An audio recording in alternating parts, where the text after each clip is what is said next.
Jæja, gott fólk. Komið öll bless og sæl. Ég vil fyrir hönd Ferðamálastofu og atvinnuvega- og nýsköpunarráðuneytisins bjóða ykkur innilega velkomin hingað í dag á þessa fyrstu kynningu hins nýja rannsóknarsviðs Ferðamálastofu.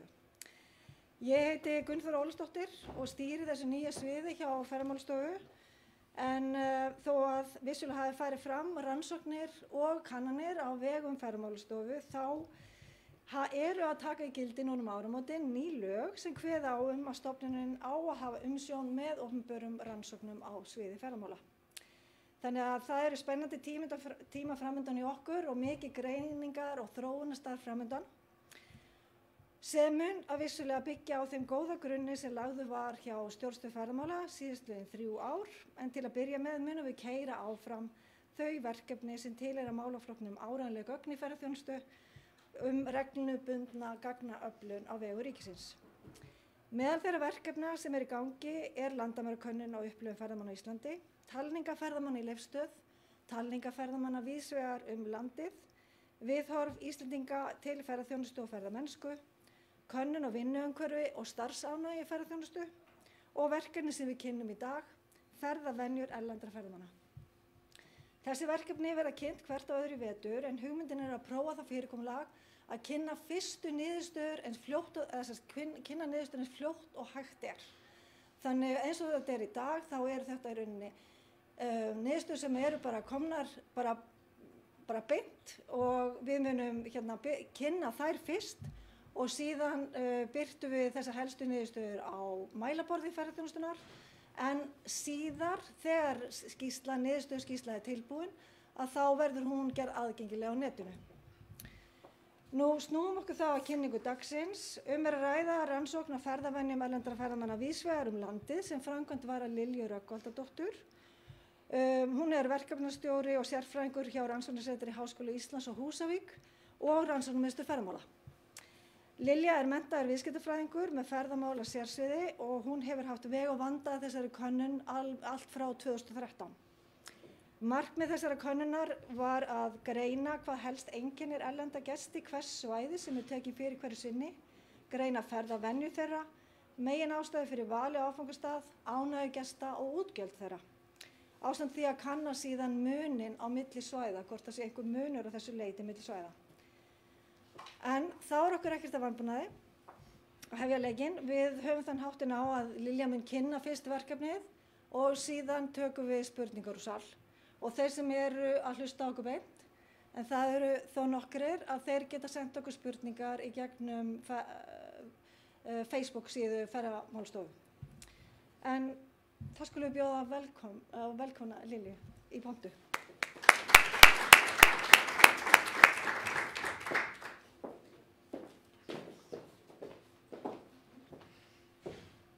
Komið sæl öll sömul og takk fyrir að mæta. Takk fyrir að fá að vera með ykkur hér í dag. Eins og Gunnþóra sagði þá hef ég komið að þessu verkefni og verið í því frá 2013, þetta eru 6 ár núna og átt mjög gott samstarf við fjölda aðila víða landið og það eru þá bæði rannsóknarsetur, markaðsstofur og svo bara aðila sem tengjast ferðaþjónustu mjög víða. Og gaman að sjá líka nokkur andlit inni sem hafa komið að þessu verkefni með okkur. En ég ætla svona að rétt aðeins að útskýra hvernig þetta hefur verið hjá okkur. Þetta eru til dæmis þau svæði sem við höfum verið á þessum 6 árum. Þau eru orðin 14 og eru svona nokkuð víða landið. Verkefni byrjaði reyndar í Þingeyjarsýslum og við höfum verið oftar þar. Þetta var tilraunaverkefni þar í upphafi. En svo hefur þetta dreifst víðar landið og við höfum verið lengst, eins og ég segi, á Húsavík. Þar höfum við verið 6 ár í röð og þetta alltaf yfir sumartímann sem við könnum þessar ferðavenjur. Svo eru önnur svæði eins og Reykjavík, Stykkishólmur, Ísafjörður, Siglufjörður og Egilsstaðir, þar sem við höfum verið í 2 skipti og svo þetta 1 sumar sem við höfum verið á hinum stöðunum. En þetta eru svæðin sem voru könnuð núna síðasta sumar og ég mun aðallega fara yfir niðurstöður hjá þeim. Það eru nokkra glærur sem ég sýni ykkur sem ná til allra svæðana, þannig að þið vitið af því. Og bara svona rétt til að útskýra í stuttumáli framkvæmd könnunarinnar, að þá fer hún þannig fram að við erum með spyrill á áfangastöðum og spyrlar reyndar í flestum tilvikum og þeir stoppa alla þá ferðamenn sem að verða á vegi þeirra og biðja þá að taka þátt í könnuninni. Hún framkvæmd með bara svona nettengdri spjaldtölvu eins og þið sjáðu á myndinni og það misjafnt hversu mikla aðstoð ferðamenn þurfa. Sumir svara þessu bara sjálfur og aðrir þurfa aðstoð spyrilsins, þannig að hann spyr og þeir svara. En þetta 400-500 svör sem við söfnum hverju sinni og hefur enda farið upp í 1000 það sem að flest eru. En svo ég vindi mig kannski bara beint yfir í spurningarnar og svona helstu niðurstöður að þá ætla ég að byrja á hlutfalli þeirra sem að dvöldu yfir nótt á hverjum stað. Og hér sjáum við að þetta hlutfall, það mjög breytilegt. Það allt frá því að vera 82% í Reykjavík og niður í 17% á Siglufirði þar sem að það lægst. Og það áhugavert að skoða þróunina á þeim stöðum þar sem að við höfum eldri gögn og til dæmis á Húsavík að þar hefur hlutfalli farið lækkandi frá fyrsta sumrinu 2013 og það var komið niður í 28% þegar það var lægst 2017, þannig að það aðeins hækkun 2018 þar sem að svona jákvætt. Það óbreytt hlutfall á Siglufirði og í Stykkishólmi, það aðeins hækkun á Egilsstöðum og Reykjavík hefur aðeins lækkað, það voru 85% 2017 og komið niður í 82% núna. Við þurfum aðeins að passa okkur líka þegar við erum að horfa á þessar tölur að það eru staðir þar sem að hlutfall farþega skemmtiferðaskipa hærra heldur en annars staðar. Og þetta eru staðir eins og Ísafjörður. Ef að ég tek út svör allra farþega skemmtiferðaskipa að þá hækkar hlutfall þeirra sem dvelja í nótt upp í tæp 70% og hlutfallið á Akureyri fer upp í 60%. Þannig að við þurfum svolítið svona að rýna í gögnin þegar við erum að meta þessar tölur. Og já, ég ætla svo að fara yfir í það sem kannski tengist þeim í þessu beint og það dvalarlengdin. Að þeir sem að dvelja yfir nótt á staðnum auðvitað lengja dvalarlengd. En hér erum við með aftur lengsta dvöl í Reykjavík sem þá 2,6 dagar og stysta dvöl á Siglufirði sem 8 klukkustundir. Það hefur ekki reyndar orðið mjög mikil breyting hér eins og í Stykkishólmi. Þar 2016 og 2018 var bara sama lengd. Egilsstaðir jukust úr 16 í 17% 2016 til 2018 og Húsavík úr 15 í 21, þannig að það svona aðeins aukning þar. Siglufjörður enda mjög ánægjulegt að sjá að þar lengdist tíminn úr 6 klukkutímum í 8 þó að gistihlutfallið sé óbreytt. Og þið sjáu kannski betur þróunina þar að þar hefur verið að breytast ferðahegðunin varðandi gistingu þannig að menn sækja minna í tjaldsvæðið og meira í hótel og eru þá af því að þeir dvelja lengur á svæðinu að þá auðvitað hækka útgjöld. Menn að kaupa meiri þjónustu og nýta meira það sem í boði á svæðinu. Þar sem við erum með farþega skemmtiferðaskipa eins og ég segi á Ísafirði og Akureyri, ef ég tek þá út þá lengist tíminn í 27 klukkustundir á Akureyri og alveg upp í 36 á Ísafirði sem orðið bara 1,5 dagur. Ég veit ekki hvað þið sjáu þetta skýrt en hér ég síðan með þá tegund gistingar sem að ferðamenn völdu á hverjum áfangastað. Og það í rauninni mjög áhugavert að sjá hér hversu ólíkt val á milli svæða. Ef við tökum bara sem dæmi að við erum með 60% þeirra sem að gista yfir nótt á Hvammstanga velja tjaldsvæði, engin á hóteli enda það ekki í boði. Og svo þetta öfugt eins og í Reykjanesbæ þar sem að hlutfall hótela hæst og tjaldsvæðin verið þá ekki. Engagisting er hæst í Reykjavík þegar ég að bera saman þessar hlutfall á milli staða og þar Airbnb og einnig mér finnst nokkuð áhugavert að sjá hversu margir í Reykjanesbæ segjast velja utan tjaldsvæðis, eru þá að gista í bílum eða jafnvel tjöldum utan tjaldsvæðis. En hér sjáum við reyndar bara svona, ég ákvað að taka bara eitt skot úr skýrslu til að sýna ykkur hvernig þetta að breytast á milli ára á sumum stöðum og hér ég með Siglufjörð 2015 og 17 og ljósalínan sem sagt 2015 bleika og rauða 17 og svo erum við með landsmeðaltal sem grátt og hér einmitt mjög áberandi hvernig við erum að fara úr tjaldsvæðum, hvað hlutfall tjaldsvæða að lækka og meðan hótel- og gistiheimili þá að hækka og þetta eitthvað sem við einmitt erum að skoða á hverjum stað fyrir sig. Ferðamáti, hér sjáum við líka að hann nokkuð ólíkur á milli staða þó að bílaleigubíllinn sé vissulega algengastur og yfirleitt hangir hann í 70-80% það sem það allavega algengast á þessum stöðum. Við erum að passa okkur þegar við horfum á Reykjavík að bílaleigubíllinn mjög lágur og áætlunarbyggður mjög há og það vegna þess að ég spyr hvernig ferðamenn ferðust til Reykjavíkur. Þannig að menn eru væntanlega að taka flugrútuna og svo þá kannski að taka bílaleigubíl í borginni. Skemmtiferðaskip, hér sjáum við mjög greinilega áhrif skemmtiferðaskipa á Ísafirði að það rétt tæpur helmingur svarenda sem kemur með skemmtiferðaskipum til bæjarins og það einmitt eitthvað sem við þurfum alltaf að hafa í huga þegar við erum að túlka þessi gögn. Við spurðum hvar ferðamenn fengu upplýsingar áfangastæðin og hér eru vefsíður algengastar og algengastar í Reykjavík þar sem rúm 80% fengu upplýsingar gegnum vefsíður. Samfélagsmiðlar eru líka algengir í Reykjavík en það kemur mér alltaf jafn mikið á óvart þegar ég einmitt í þessari gagnaöflun að sjá hversu margir draga upp gömlu ferðabækurnar og að nota þær og auðvitað að nota líka bæklinga á stöðunum. Þetta sameiginlegur flokkur bækur og bæklingar og þetta eru mjög oft ferðamenn sem að tala ekki ensku þannig að þeir ennþá að stóla mjög mikið á þessa miðla í upplýsingaöflun. Ferðaskrifstofurnar hafa verið að lækka. Þegar ég var að byrja 2013-14 það var mjög áberandi hversu hátt hlutfall ferðaskrifstofa var og enda svo sem bara svona ferðamátina að breytast líka hjá ferðamennum og þeir að verða sjálfstæðari. En ferðaskrifstofur mjög háar á Ísafirði auðvitað út af skemmtiferðaskipunum sérstaklega. Þannig að þetta svona nokkuð rokkandi á milli staða eins og þið sjáið.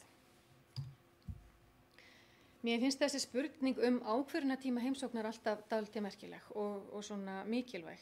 Hér spyrjum við hvenær ferðamenn tóku ákvörðun að heimsækja áfangastæðin.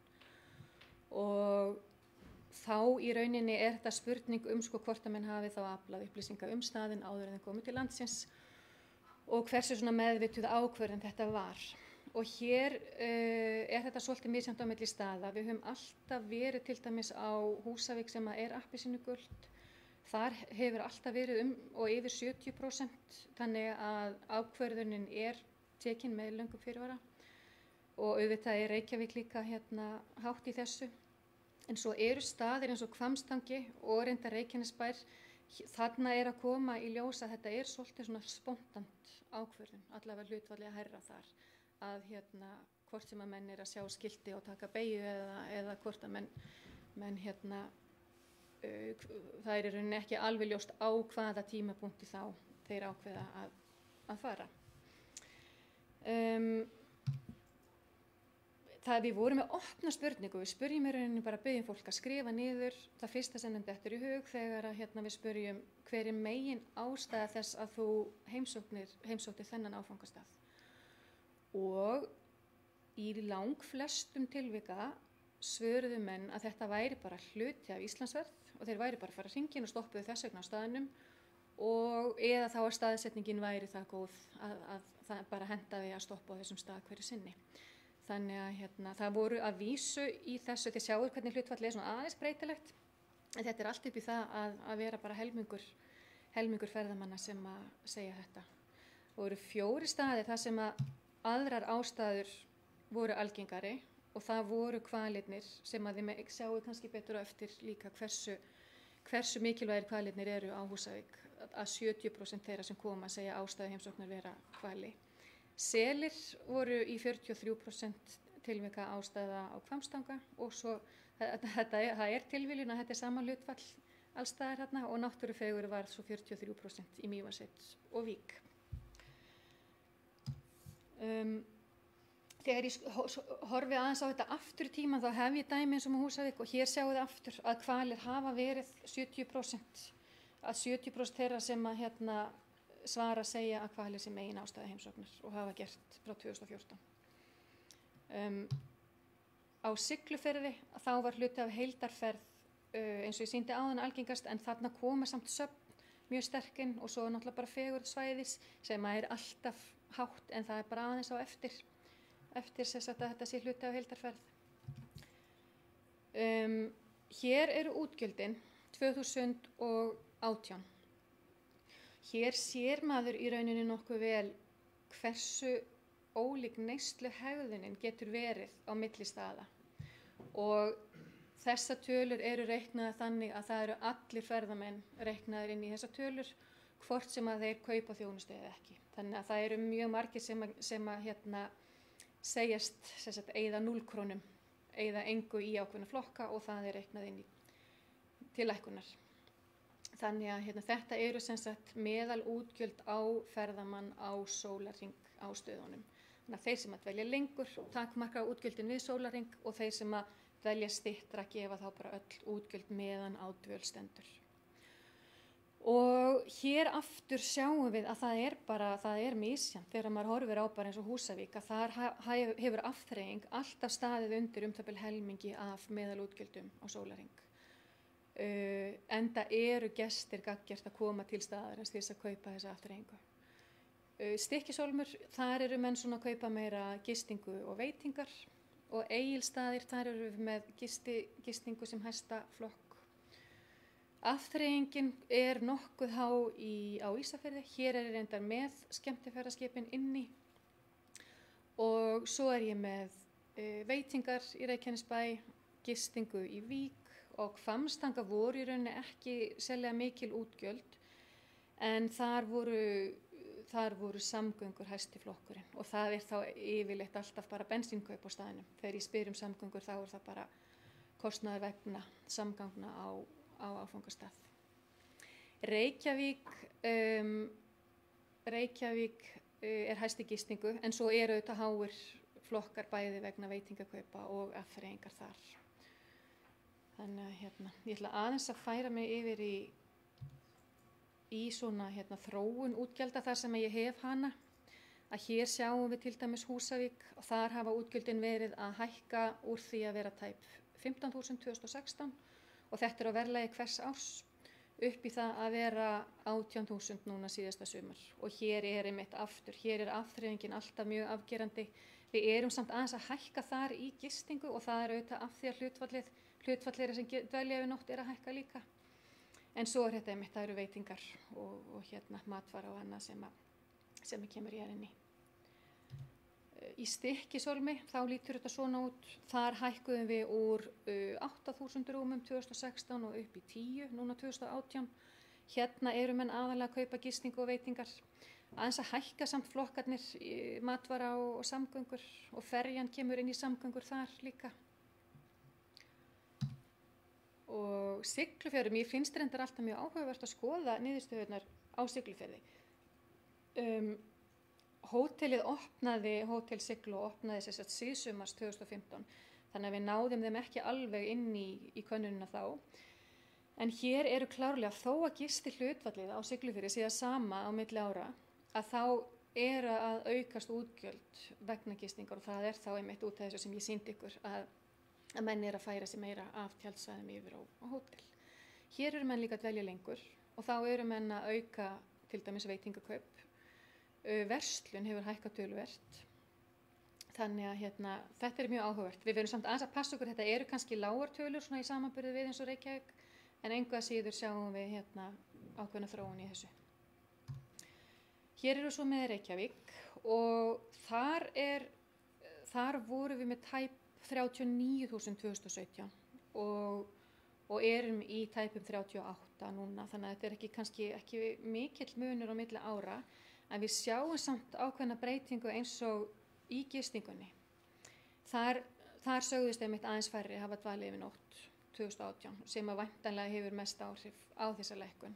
Það var í rauninni ekki svo mikill munur á gistimáta. Veitingar eru mikilvægur flokkur og það hefur aðeins verið að aukast í afþreyingu eins og við sjáum hér og sama þá við samgöngur. Þannig að þetta er mjög mikilvægt að mónitora hvaða þjónustu eru menn að hætta að kaupa og hvar eru við að hækka og hvar eru við að lækka. Við spyrjum líka út í ánægju og spyrjum þetta er bara svona 5 stiga hverði, hversu ánægður ertu með dvölina á staðnum, og mjög ánægilegt að sjá niðurstöðunir þessu að það var hvergi hærra en 1% sem að voru annarkvort óánægðir eða mjög óánægðir.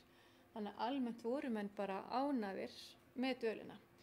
Þeir sem að voru hlutlausir reyndar fóru hæst í 10% en voru samt svona almennt bara 1, 2, 3%. Þetta var mjög afgerandi ánægja.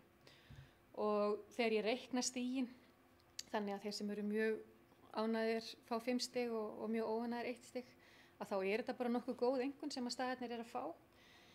Ísafjörður mjög hár og Húsavík og Vík og Stykkishólmur, þetta er bara mjög svipað og jafnt milli staða. Þannig að þegar við skoðum þetta aðeins nánar, það er nefnilega mjög mikilvægt að greina ánægjuna og við spyrjum hvort að ferðamenn séu tilbúnir til þess að mæla með áfangastaðinum við vini, ættingja eða samstarfsmenn. Og þessi mynd kemur úr mælaborði ferðaþjónustunnar. Ég er að taka sama tíma, þessa 3 sumarmánuði 2018, og þetta skor sem er 74%, þið kannski þekki þetta öll, en það er reiknað þannig að þú dregur þá sem að mæla ekki með þjónustunni frá þeim sem að mæla með þjónustunni. Þannig að þó að þetta eru 5% sem að þú dregur frá 78 sem að eru þá væntanlega með aukastöðum og námöndun 74. Og þegar við skoðum þetta á landsvísu, já, ég ætla að sýna ykkur þetta spurningun, þetta lítur rauninni bara svona út, þú ert bara með 10 stiga kvarða. Og þú ert mjög ánægður ef þú velur 9 eða 10, þú ert hlutlaus ef þú velur 7 og 8, en þú telst ekki vera ánægður ef þú velur á bilinu 0 til 6. En þegar þetta er reiknað á landsvísu, þá lækkar hlutföllin töluvert og þetta komir aðeins á óvart ef ég segja alveg svo en þegar ég fer að skoða þetta í samanburði kannski við önnur lönd og aðra staði, þá er þetta ekki svo óvinnulegt. Og ég talaði við mann í gær frá Nýja-Sjálandi sem að sagðist búa á stað þar sem að mældist með -36. Þannig að kannski er þetta ekki allslemt.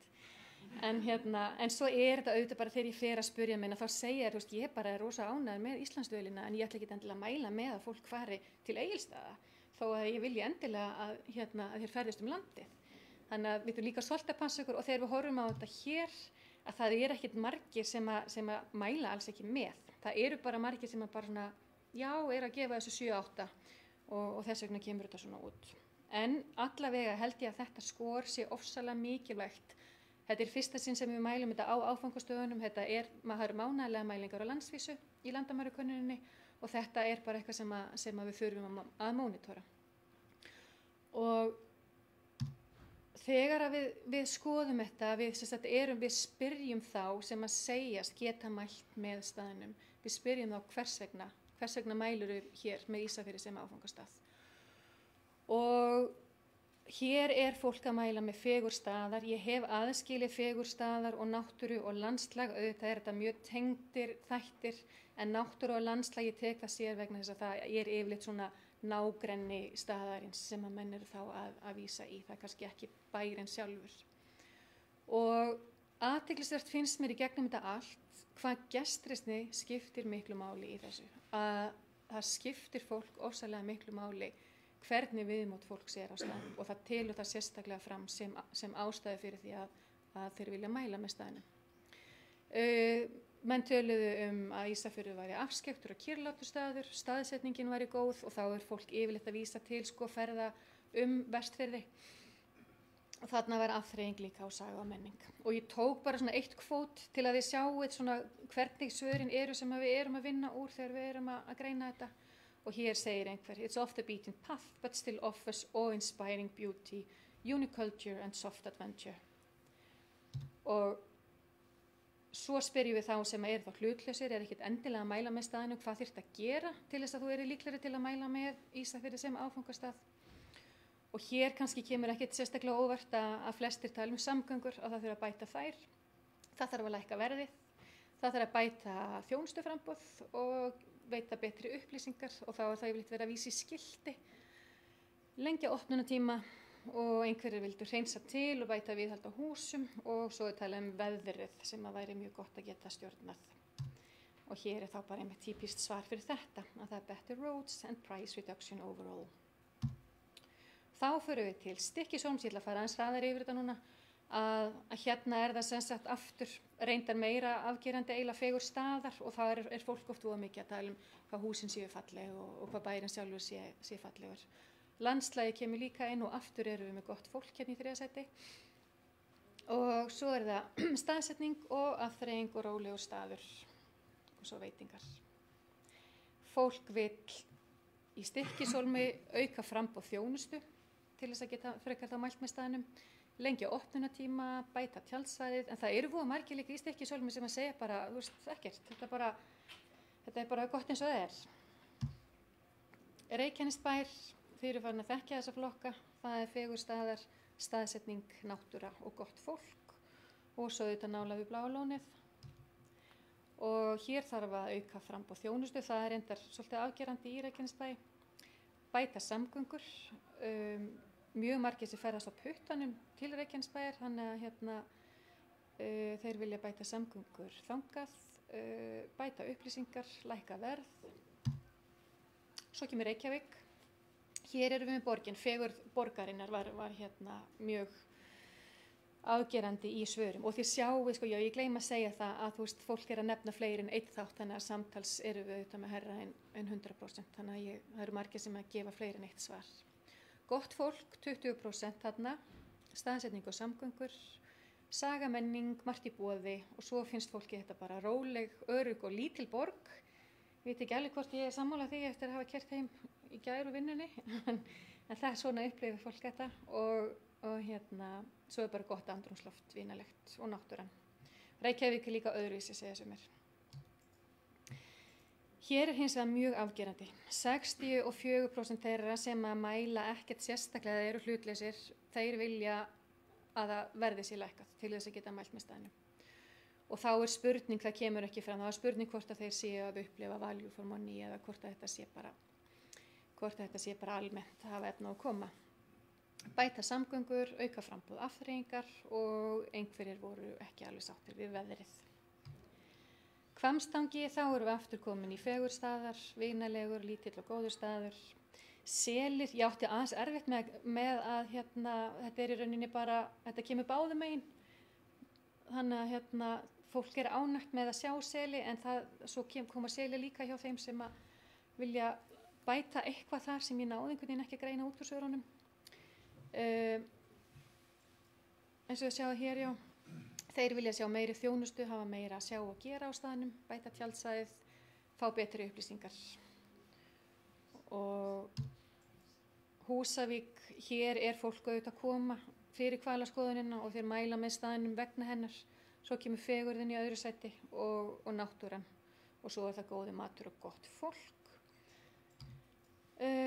Hér vilja menn lækka verð, hafa meira framboð á þjónustu og afþreyingu, heitar laugar og náttúruböð. Það verður einmitt mjög fróðlegt að sjá núna eftir að sjóböðin opnu hvort að það breytist og hvort að það hefur yfirleitt áhrif á dvalartíman eða annað. Egilsstaðir voru fallegir og náttúran í umhverfinu, góð þjónusta, gott tjaldsvæði, almennt góður staður og snyrtilegur. En kannski ekki svo mikil þjónusta, þannig að menn vildu fá, eða það er að segja afþreying og þjónusta á þetta að vera hjá mér. Og menn vildu betra veður og lækka verð þarna. Vík kemur með fegurð náttúru og landslag og ég tók út úr náttúru og landslag. Mér fannst svo afgerandi hversu margir töluðu sérstaklega svartan sand, strönd og svo dranga. Þannig að það í rauninni má leggja þessa tölu við náttúru og landslag. En þar vilja menn lækka verð, bæta gisti aðstöðuna og auka framboð afþreyingar. Þannig að ég núna búin að hlaupa í gegnum þetta og spurningin í upphafi kynningar var í rauninni hvort að ferðavenjur væru ólíkar eftir áfangastöðum. Og út frá þessu verði ég að segja já, ferðavenjur geta verið ólíkar eftir áfangastöðum og þá náttúrulega neyslu hegðun og allt sem því fylgir. Þannig að það sem við þurfum líka kannski svolítið að passa okkur á þegar við erum að vinna með staði og landsvæði að vera gagnrýnin líka þegar að við erum að fá upplýsingar og lesa fréttir einmitt niðurstöður á landsvísu. Af því að auðvitað hvert og eitt svæði sérstakt og ekki kannski endilega að dansa í takt við landsmeðaltölur. En þetta sem sagt ég komin í gegnum efnið og eins og Gunnþóra sagði að þá munum við birta skýrslur fyrir hvern og einn stað á vormánuðum og gögnin að birtast í mælaborðinu. Þannig að þar getið þið fengið nánar upplýsingar og svo alltaf auðvitað bara eru velkomin að hafa samband við okkur. En ég þakka fyrir mig.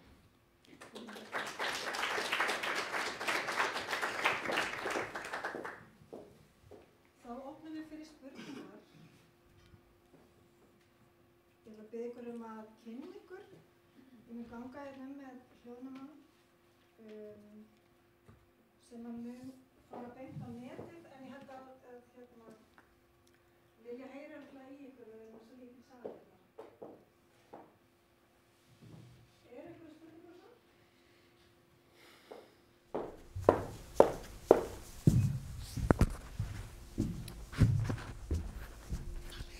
Talið þetta. Hæ, ég heiti Ágúst, er ég á Höfuðborgarstofu. Ég aðeins að pæla, nú þessi dvalalengdin hjá þér og svo dvalalengdur og öðrum könnum sem við hefum fengið. Það töluverður munur á þeim. Já. Er það eitthvað svona sem þú getur kannski ég bara yfir sumatíman að spurja. Og þetta mjög mikið ferðamenn sem eru að fara hringinn í kringum landið.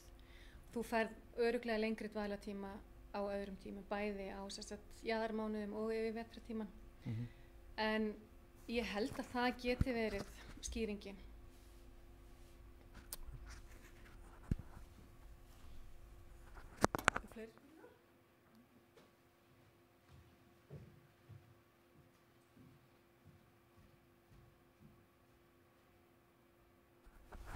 Sæl, ég heiti Hrafnhildur hjá Iceland Travel.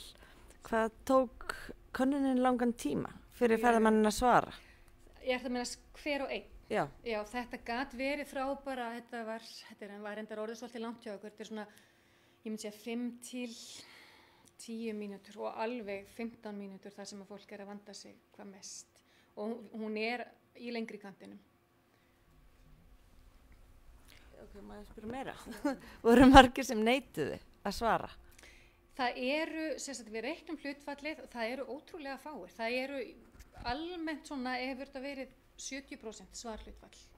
Það misjafnt eftir stöðum, á þeim stöðum eins og Siglufirði þar sem fáir, þar nánast allir að svara, en svo það sem meiri traffík eins og í Mývatnssveit og í Reykjavík, það svona aðeins erfiðara að fá fólk til þess að svara þessu. En mér finnst fólk ótrúlega jákvætt. Lilja, getur kannski upplýst hver úrtaksstærðin var á hverjum stað fyrir sig og hvort hann hafi verið svipuð milli staða? Þetta 400-500 svör sem við erum að miða við á hverjum stað. Við höfum farið upp í tæp 1000 í Reykjavík, en almennt við að nota þessa tölu og þá niðurstöðurnar marktaka með við 95% öryggismark. Kjartan heiti, ég verið á Hólaskóla. Mér langaði að spyrja varðandi þú sagðir í byrjun þegar gertust það rannsókn alltaf á sumrin. Já. Velt að verið mér ætli að yfirfæra að spyrja á vetur eða vor eða haust, einhverja pælingar og slíkt? Það auðvitað væri draumurinn að vera allt árið allstaðar og það sem við myndum vilja. En þetta ástæðan fyrir því við erum að velja þennan tíma að það það tekur mjög langan tíma og mjög dýrt að framkvæma svona könnun á áfangastöðum yfir vetrartíman. Það eru miklu færri sem koma, tekur miklu lengri tíma, þannig að kostnaðurinn orðið miklu meiri en það þarf auðvitað að mæla það líka með einhverjum hætti. Spurning hvort að aðra aðferði verði bara notaðar í það. Ef ég gríp inn í þetta, þá þetta eitt af því sem við munum skoða á rannsóknarsviðinu svæðisbundna könnun og reglulega gagnasöfnun. Bæði á landsbyggðinni sérstaklega. Hver var ég? Erst þú næst? Hæ. Hæ. Íris heiti ég, hér á Rannsóknum ferðamála. Fyrst bara, ég veit ekki hvort þetta sé gaman alvara, ég held sér pínu alvara, kannski tilefni til þess að velta fyrir sér veðrinu þegar verið að svara svona spurningum í viðhorfi. Þú ert ánægðari auðvitað þegar gott veður. Maður svona velta fyrir sér hvort að það væri þáttur sem maður þurfti líka að skoða þegar maður að skoða viðhorf. En hitt, varðandi Net Promoter Score, þú ert beðin að útlista af hverju þú komst þangað eða hvað vantar, þetta alveg opið? Já, þetta bara texti. Þá velti fyrir mér svo stórt hlutfall oft í annað? Já, þá þetta bara, þú veist, það bara alls konar svör. Og ef að þú varst komin, ég var með fullt af fleiri flokkum sko, en ef ég komin undir 3%, þá bara setja ég það undir annað. En þetta alveg yfir það að fólk með persónulega skoðanir á, þú veist, útstillingu á safni og það eitthvað sem við getum þá ekki lært af, skilurðu? Jú, en það bara ekki nógu margir finnst mér til þess að það sé orðin svona afgerandi þáttur. En auðvitað, og svörin, þessi svör eru öll sýnd og maður getur séð eitthvað mjög mikilvægt þó að séu fáir sem að segja það, eitthvað sem manni hafi kannski ekki dottið í hug en getur skipt miklu máli fyrir hvert stað. Akkurát. Já, sæl, Örn heiti ég, arkitekt. Ég nú verið að vinna hjá Ferðamálastofu og fleirum. En mér langar að velta fyrir mér, ég rak augun í Stykkishólmur. Þar fekk 46% sagði að staðurinn var í fallegur, minni mig. Það var held ég áberandi hesta hlutvallið, svo Reykjavík þar á eftir. Hvort þetta skipti, hvort að þetta sé ekki eitthvað sem við getum munið dálítið með. Til dæmis Vík í Mýrdal og fleiri stöðum. Og þá svo varandi Ísafjörð og Reykjanesbæ.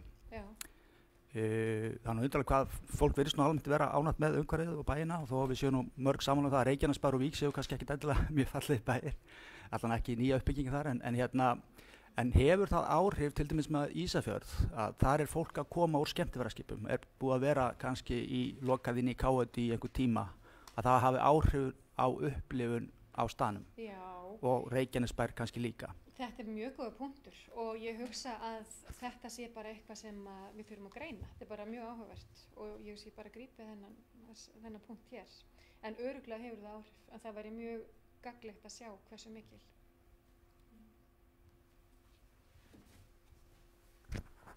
Já, góðan daginn, takk fyrir erindið. Ég heiti Sigrún, arkitekt frá Listaháskólanum. Það var svona á svipuðum nótum sem ég að hugsa eins og Örn, en hvort að ferðavenjurna tengist ekki svolítið hvernig fólk að ferðast landið? Hver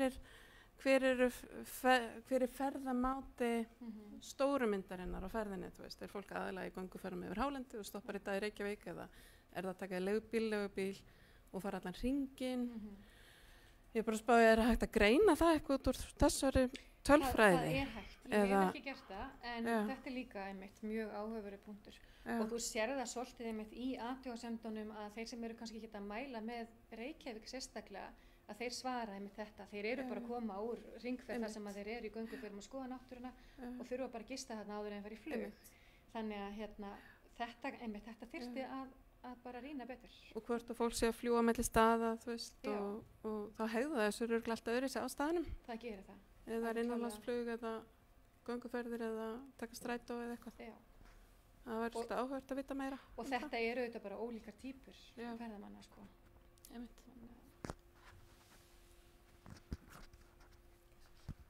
Já, takk fyrir þetta fína erindi. Ásbjörn heiti ég og sitt í ferðamálaráði. Ég held að sé ýmislegt gott að læra af þessu sem við erum að sjá hér í dag. Samgöngumálin sérstaklega kannski á sumum stöðum þar sem að samgöngur eru bara ekki nægilega góða til að fólk komist á svæðið.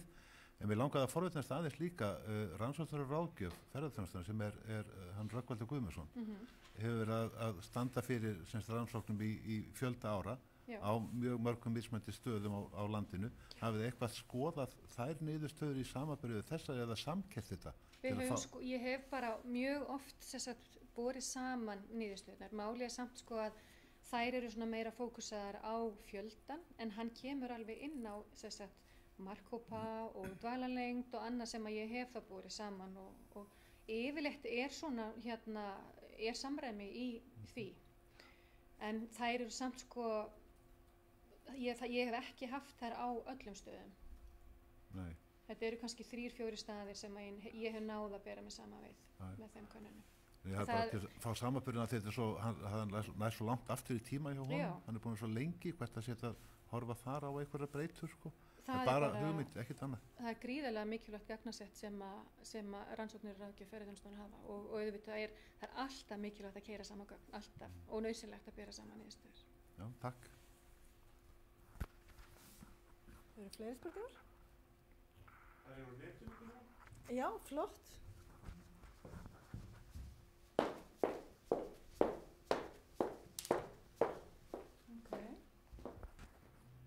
Það var hvar á stöðunum fólk var spurt? Já, góð spurning. Það er eitt af því sem að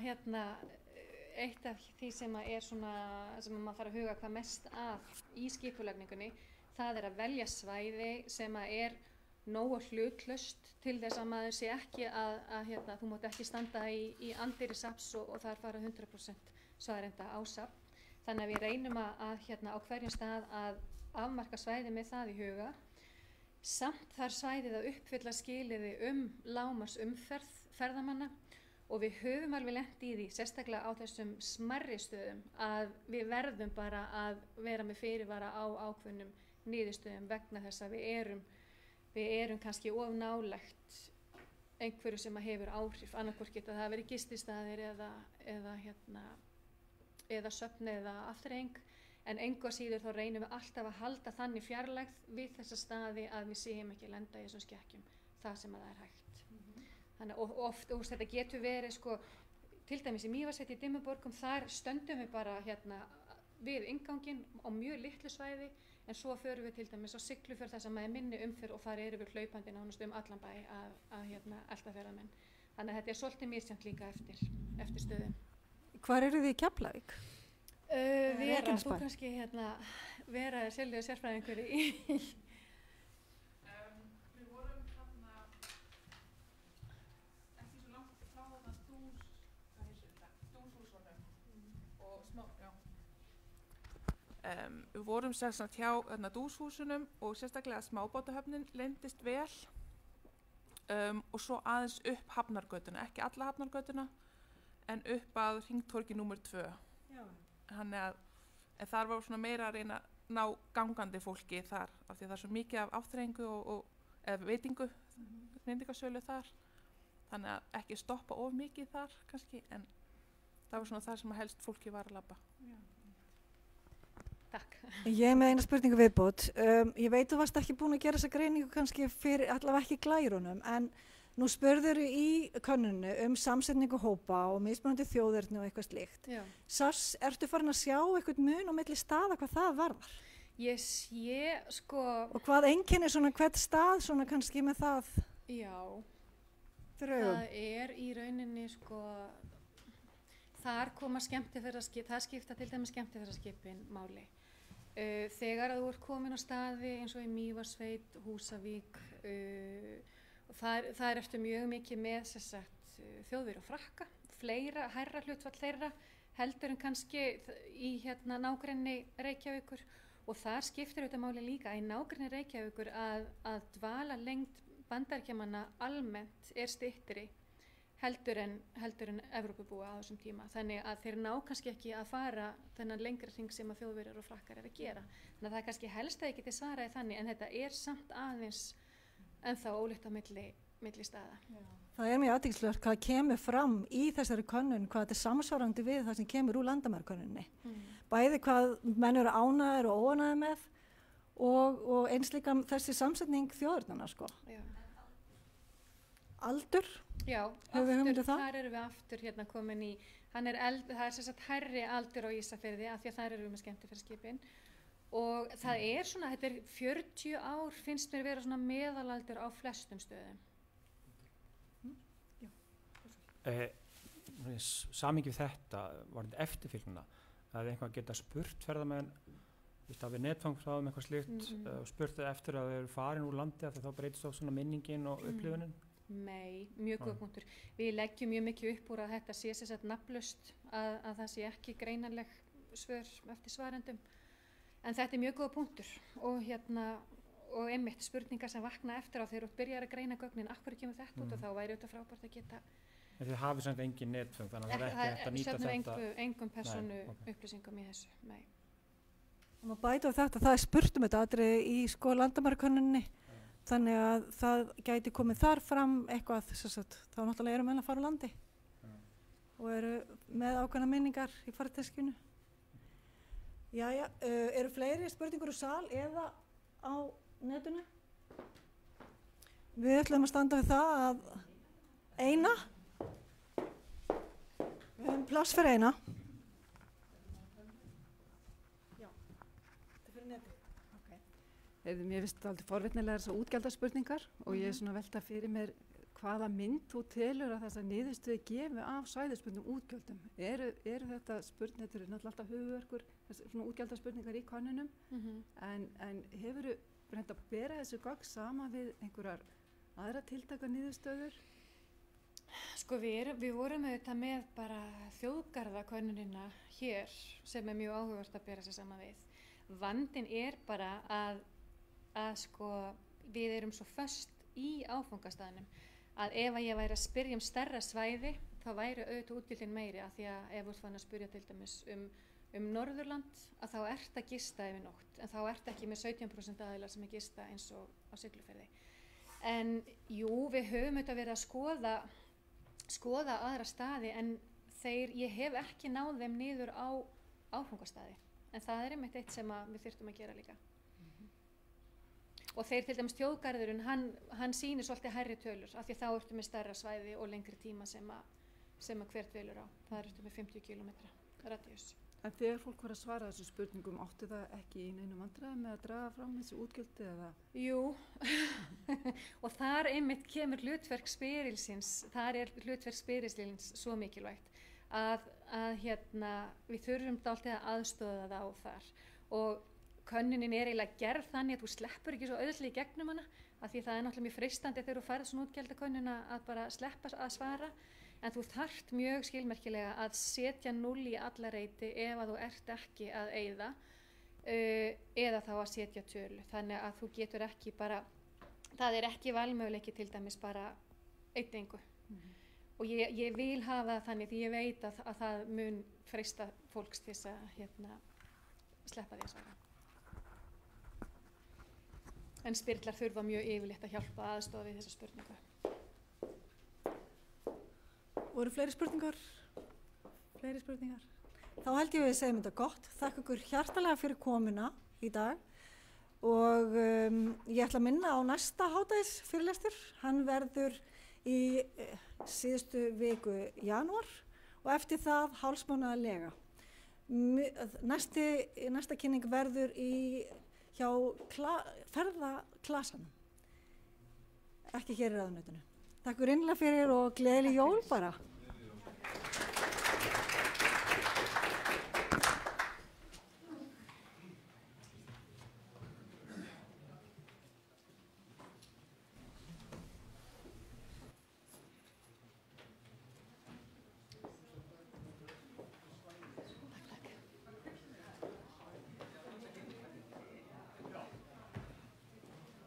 Já, það er